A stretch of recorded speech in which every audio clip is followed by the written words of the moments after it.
ang kantidad sa pagdumot.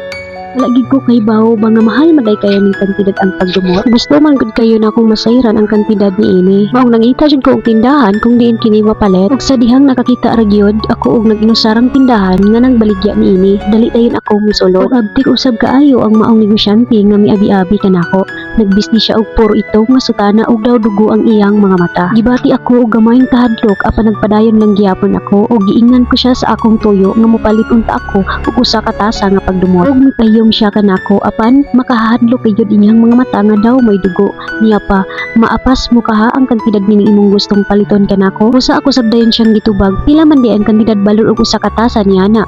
Og nanghupaw siya. Dayon daw mipahiyom kanako nga malimbungon. Niya pa, hilabihang mahala baya sa usa ka tasa nini kay kumpleto kini sa sangkap. Apan pangyoon ko ikaw unsa man day ang mga sangkap niya na nga pertimang mahala. Ako siyang gipangutana. Ug gisugdan na yun niya sa pagyagyag kanako ang mga kasangkap sa pagdumot. Niya pa, kuhaon ini ang kalinaw sa imong nauna, mawala ang kahapsay sa imong pagbati. Permi kang sapoton, bisan pa sa sayong kabuntagon mo samot ang imong mga kabalaka na batasan na nimo ang pagpamalikas ug pangpaghimaraot, dili mahupay imong mga kasuko, gakusmod pirmi imong naong ug daw wala kay kalipay sa imong kinabuhi.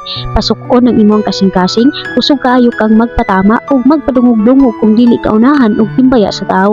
Labaw pa kang dili mo timbaya, masina ka og samot sa mga tawo imong gikasuyaan, musa ka imong dugo matag panahon nga makita mo ang imong mga kaaway. Kung magmalipayon ang ubang tawo, imong dughan gabuto-buto sa kalagot kay ikaw nagtuo nga dili kini nila deserve. Maluya ka sa kasuya kung makita mo ang kalampusan sa imong mga silingan sa panahon nga sila magkatawa og nagsadya imong kasing-kasing naghilak sa hilom sa kalagot. Dili gid ka makalimot sa mga bingkil busa dili gid nimo mahimo nga mapasaylo samtang nagplano sila sa ilang kaugmaon. Ikaw nagampo hinuon nga sila mapakyas, giampo nimo sila nga magabaan.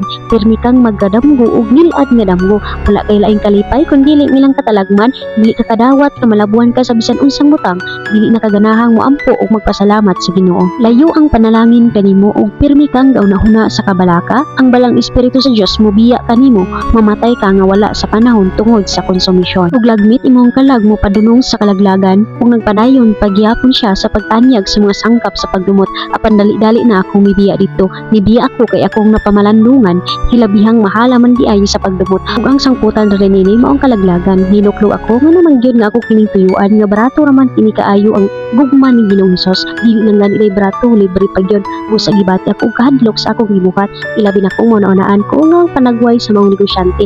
Imbesti nga poro ito malimbungon nga payong ini. Ang mga mata nga daw may dugo. Makalilisang kayo. Mga kaigsuonan ko, dili unta nato tugutan nga naay mutanyag ka nato og pagdumot o kaha kita manginguha nga mapalit ni ini. Bisan pagani og libre kini ihatag ni Satanas kanato. Ato gayud nga malibaran og likayan.